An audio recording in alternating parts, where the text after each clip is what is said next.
नमस्कार दोस्तों, पढ़िंग्स में आपका स्वागत है। उम्मीद करते हैं कि आप सभी बहुत अच्छे होंगे। मैंने इससे पहले भी कई दफ़ा मैंने कहा कि मैं कंप्लीट कोर्स लाऊँगा, कंप्लीट वीडियो लाऊँगा, नहीं ला पाया।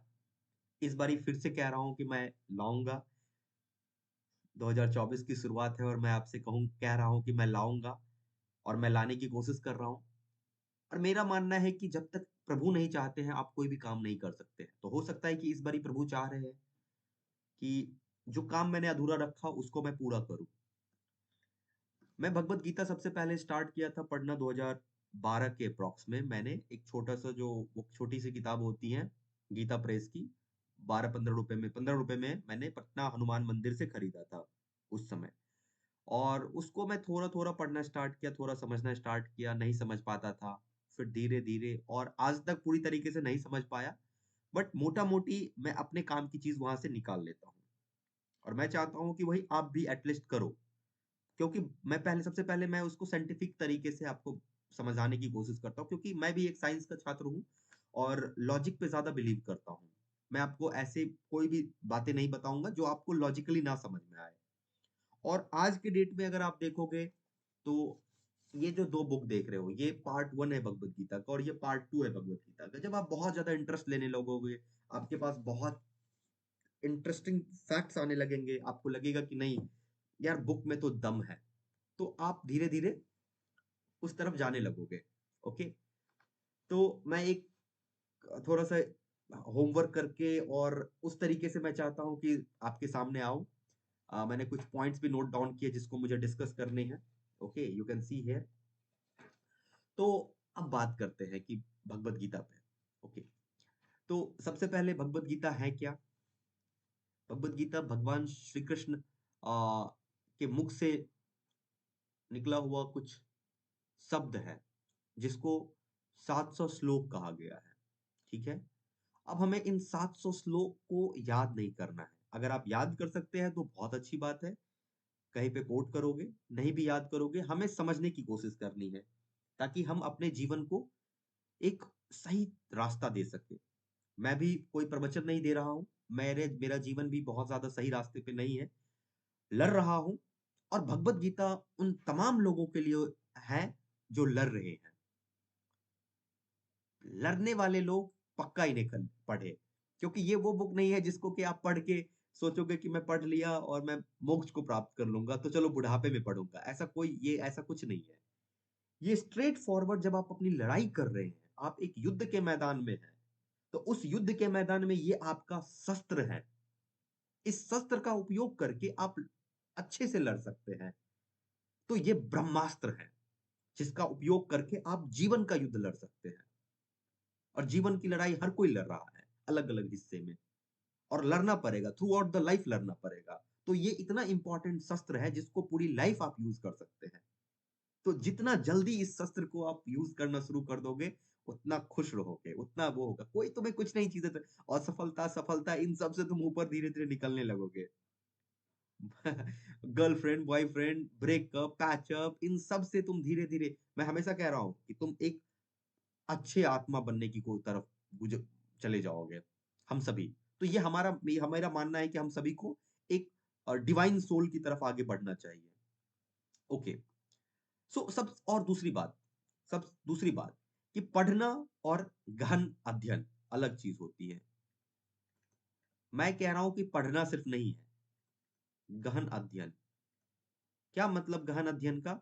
कि हम पढ़ेंगे और उसको अध्ययन समझने की कोशिश करेंगे, इन डेप्थ जानने की कोशिश करेंगे कि आखिर क्या है। तो एक और चीज कि सभी को लगता है कि यूपीएससी इंडिया का सबसे टफेस्ट एग्जाम है। तो मैं यूपीएससी के कुछ क्वेश्चन पेपर को भगवत गीता से कनेक्ट करने की कोशिश कर रहा हूं।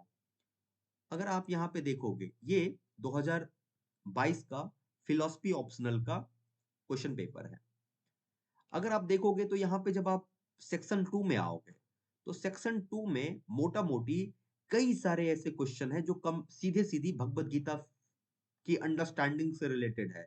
अगर हम सांख्य योग की बात करें, सांख्य दर्शन आपको दिखेगा भगवत गीता में, सांख्य दर्शन। आपको मोक्ष की बातें भगवत गीता में दिखेगी। ओके। उसके बाद आपको थ्री फोल्ड पाथ, जो एट फोल्ड पाथ बुद्धिज्म का है, तो थ्री फोल्ड पाथ आपको भगवत गीता में दिखेगी। तो कहीं ना कहीं आप ये चीज समझ सकते हैं कि भगवत गीता एक स्पिरिचुअल बुक के साथ साथ एक तार्किक लॉजिकल बुक है, लॉजिकल किताब है। और सिर्फ किताब नहीं है, आप मानो तो गंगा माई, ना मानो तो बहता पानी। तो मैं तो मानता हूं कि प्रभु की वाणी है। आपको किताब मानना है, कोई दिक्कत नहीं है, ठीक है, आपको जो मानना है वो मानिए, बट पढ़ना है हमें। 18 चैप्टर है, ओके, 18 चैप्टर। अब आपको जो मैंने दो बुक दिखाया, एक बुक में 8 चैप्टर है और दूसरे बुक में 12 चैप्टर, ये 10 चैप्टर, टोटल 18 चैप्टर है, 700 श्लोक है। चैप्टर कहता क्या है उसको भी समझने की कोशिश करते हैं। 18 चैप्टर में होगा क्या? सबसे पहले अगर हम यहाँ पे आते हैं ना, सबसे पहले हम थोड़ा सा यहाँ पे डिस्कस कर लेते हैं। एक इंसान अगर ड्यूलिज्म में फंस गया, एक इंसान है जो बहुत ही कंफ्यूज्ड है, हम सभी कंफ्यूज्ड हैं। हम सभी कभी कैरियर को लेके कंफ्यूज्ड हैं, कभी रिलेशनशिप को लेके कंफ्यूज्ड है, कभी आ, समाज को लेके कंफ्यूज्ड हैं। बहुत जगह पे कहीं ना कहीं हम फंस जाते हैं। जब भी आप फंस गए हो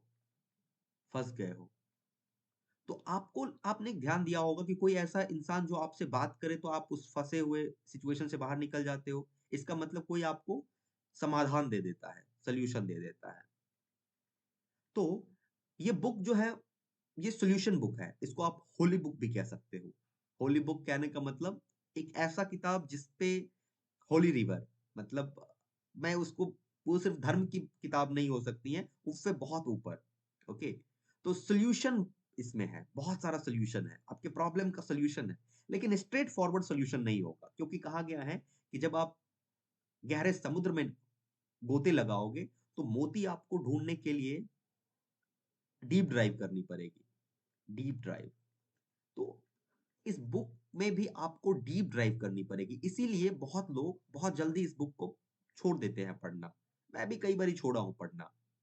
बट एक बारी, जो एक चीज जो मैंने अब अनुभव किया है कि जितनी दफा इस बुक को मैं ओपन करता हूं, उतना बार नया चीज सीखने को मिलता है, क्योंकि डीप ड्राइव है, इन ओशियन है, डीप ड्राइव है। और डीप ड्राइव में मोती कम नहीं थी, एक ओशियन में क्या 10-5 मोती होते हैं? नहीं, बहुत सारी मोतियां होती हैं।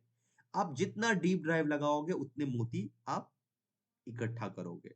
ओके, तो हमें इस बुक पे मोती इकट्ठा करना है, और उस मोती से हम क्या करेंगे? अपने जीवन को सुगम करेंगे। ओके, जीवन तो जीना है ना, कि छोड़ दोगे जीना?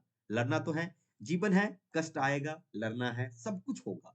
ओके, सब कुछ ये आएगा। आपको लग रहा होगा कि नौकरी मिल जाएगी, लाइफ सेटल है, कुछ नहीं होगा। अभी ये भ्रम है, जो भ्रम नौकरी मिलने के बाद टूट जाता है। बट हाँ, नौकरी इज नॉट बैड थिंग। नौकरी करना बहुत अच्छी चीज होती है, क्योंकि उससे आप फाइनेंशियली इंडिपेंडेंट होते हो। बट स्पिरिचुअल इंडिपेंडेंट होना बहुत जरूरी है। आप, मैंने देखा, बहुत पहले मैंने एक न्यूज में पढ़ा था कि बक्सर का एक डीएम थे, उन्होंने रेल की पटरी के आगे सुसाइड कर लिए। पढ़े तो वो भी, नौकरी तो उन्होंने भी हासिल किया, जो जो ड्रीम जॉब होता है उस ड्रीम जॉब में थे, और वो सुसाइड कर लिए। कहीं ना कुछ तो हुआ होगा, कहीं ना कहीं वो तो कुछ तो ऐसा हुआ होगा जिसकी वजह से उन्हें सुसाइड करना पड़ा।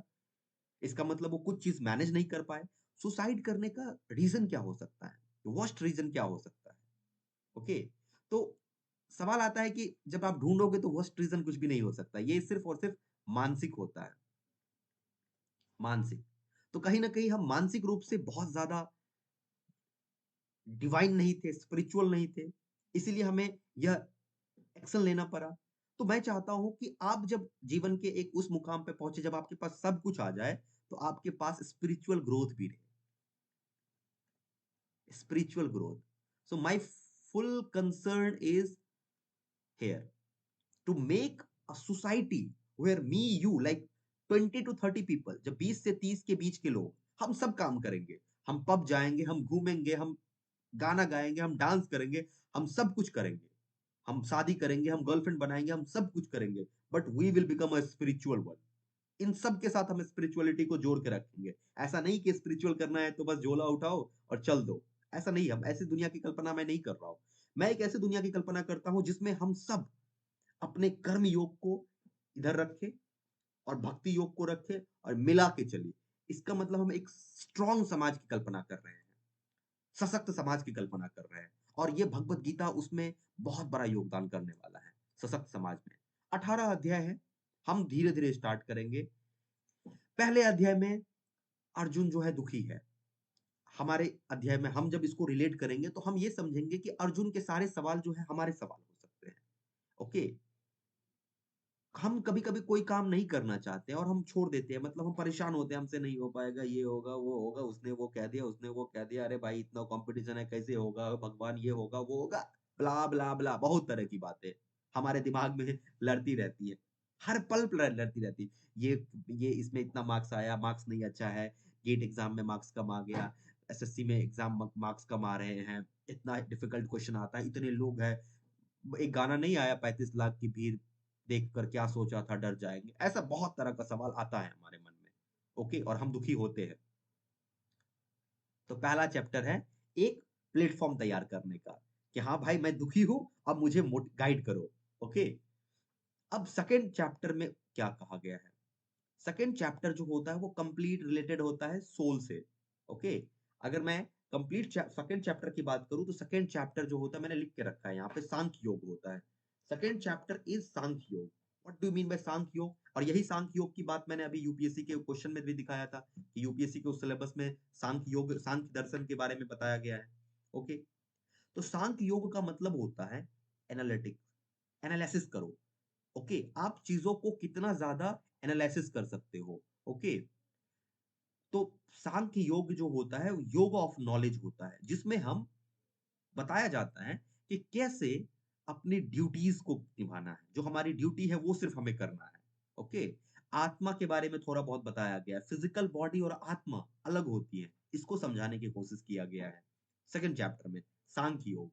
एक कंप्लीट बहुत मजा आएगा अगर समझ में आने लगेगा तो। चैप्टर थर्ड की बात करें तो कर्म योग, और ये चैप्टर हम स्टूडेंट के लिए बहुत जरूरी है। कर्म योग चैप्टर थ्री। चैप्टर थ्री तो मस्ट रीडिंग है, सब सबको पढ़ना है चैप्टर थ्री। चैप्टर थ्री में ये कंप्लीट बताया गया है कि कैसे आप एक काम करते हो और उससे आप डिटैच हो जाते हो। इसका मतलब आपका कंप्लीट फोकस होना चाहिए कर्म पे। कर्म का क्या मतलब हुआ? मैं किसी एग्जाम की तैयारी कर रहा हूं, मैं एग्जाम की तैयारी करूंगा, नहीं हो पाया, एनालिसिस करूँगा क्या हाँ नहीं हुआ। लेकिन ये नहीं बैठ के कमरे में रो रहे हैं, नहीं हुआ, नहीं हुआ, नहीं हुआ। फिर देखेंगे, लड़ रहे हैं तो लड़ेंगे भाई, इसमें दिक्कत क्या है? ओके, कर्म पे फोकस करो और जो भी मिल रहा है, जो भी हमें मिल रहा है, उसमें हमारा योगदान नहीं है। वो कहीं न कहीं भगवान का योगदान है। तभी तो मैंने कहा कि अगर लाइफ में असफलता मिल रही है, लेकिन मैं मेहनत कर रहा हूँ। ये नहीं कि असफलता मिल रही है, तुम मेहनत ही नहीं कर रहे हो। तब भी तुम चाह रहे हो कि असफलता मिल रही, भगवान चाह रहे हैं नहीं मिल रहा होगा। मैं अपना ड्यूटी कर रहा हूँ। मैं ये वीडियो बना रहा हूँ, ये वीडियो तुम देखो ना देखो ये तुम्हारा काम है। ये वीडियो का क्या होगा नहीं होगा इससे मुझे कोई फ़र्क नहीं पड़ता है। बट मेरा कर्म है वीडियो बनाना और मैं बनाऊँगा। बात खत्म हो गई। ओके, तो कर्म योग का मतलब हुआ कि आप काम करो, एकदम से काम करो। ओके? एंड अटैचमेंट नहीं रहना है, अटैच नहीं रहना। आप अगर किसी से मोहब्बत करते हैं, तो आप मोहब्बत करो ना। वो कहा गया है ना कि मोहब्बत करो और फिर छोड़ दो। सामने वाला अगर आपको धोखा दे रहा है, तो ये सामने वाले पे छोड़ दो। ओके? तुम मोहब्बत कर लो, बात खत्म हो गई। तुम्हें फल की चिंता नहीं करनी है। ओके? तुमने बच्चे को पढ़ाया-लिखाया, जब बड़ा हो गए, ये आगे भी काम आएगा और फिर बोलोगे, "बच्चा मेरा बात नहीं मानता है।" ओके? तुमने किसी दोस्त की मदद की और बाद में बोलोगे, "अरे यार, हमने तो उसका मदद किया, वो साला देखो ये हो गया, वो हो गया, नौ तेरह" बहुत सारी बातें। तो ये तो हो गया कि तुम सेल्फलेस एक्शन कर ही नहीं रहे हो। सेल्फलेस एक्शन की बात कर रहा हूँ। तुम काम करो और बात खत्म। चौथा चैप्टर जो होता है वो connection between knowledge and action, कथनी और करनी। जो आप काम कर रहे हो और जो आपको करना चाहिए एक्शन, इस दोनों में क्या कनेक्शन है? बोल रहे हो और क्या वही कर रहे हो? तो इस दोनों में क्या कनेक्शन है? उसको डेप्थ में समझने की कोशिश करेंगे। 5वें चैप्टर में जो है वो कह रहा है त्याग पे बात होती है, त्याग। शब्द सुने होंगे त्याग, त्याग। ओके? कह रहे हैं इस चैप्टर कंप्लीट चैप्टर में, त्याग का ये मतलब नहीं है कि सब कुछ छोड़ दो। इसलिए तो मैंने कहा कि मैं एक ऐसे समाज की कल्पना करता हूँ जिसमें सभी लोग सब कुछ करें, लेकिन फिर भी वो स्पिरिचुअल ग्रोथ करें। पहले लोग कह देते थे स्पिरिचुअल ग्रोथ का मतलब होता है सब कुछ छोड़ के हरिद्वार चले जाओ, पहाड़ों पे चले जाओ। मैं इस बात से थोड़ा-सा वो नहीं हूँ। मेरा मानना है कि हम समाज में रह के भी अपना स्पिरिचुअल ग्रोथ कर सकते हैं और मैं उसी पे काम कर रहा हूँ। और मैं जिस समाज की कल्पना करता हूँ उसमें आप भी उसी टाइप के हम होंगे कि हम स्पिरिचुअल ग्रोथ भी करेंगे। ओके? स्पिरिचुअल ग्रोथ भी करना है हमें। तो स्पिरिचुअल ग्रोथ तब करेंगे जब हमें त्याग का मतलब समझ में आएगा। ये बहुत ही बड़ा शब्द है त्याग। त्याग से बड़ा कुछ भी नहीं होता है। त्याग बहुत इम्पोर्टेंट है और त्याग अगर समझ लेगे ना डेप्थ में तो फिर तुम्हें दुःख ही नहीं होगा। त्याग ही दुःख अगर तुम्हें भूलना है, दुःख से हटना है ना, तो त्याग को समझना पड़ेगा। हम हमेशा दुखी हो जाते हैं।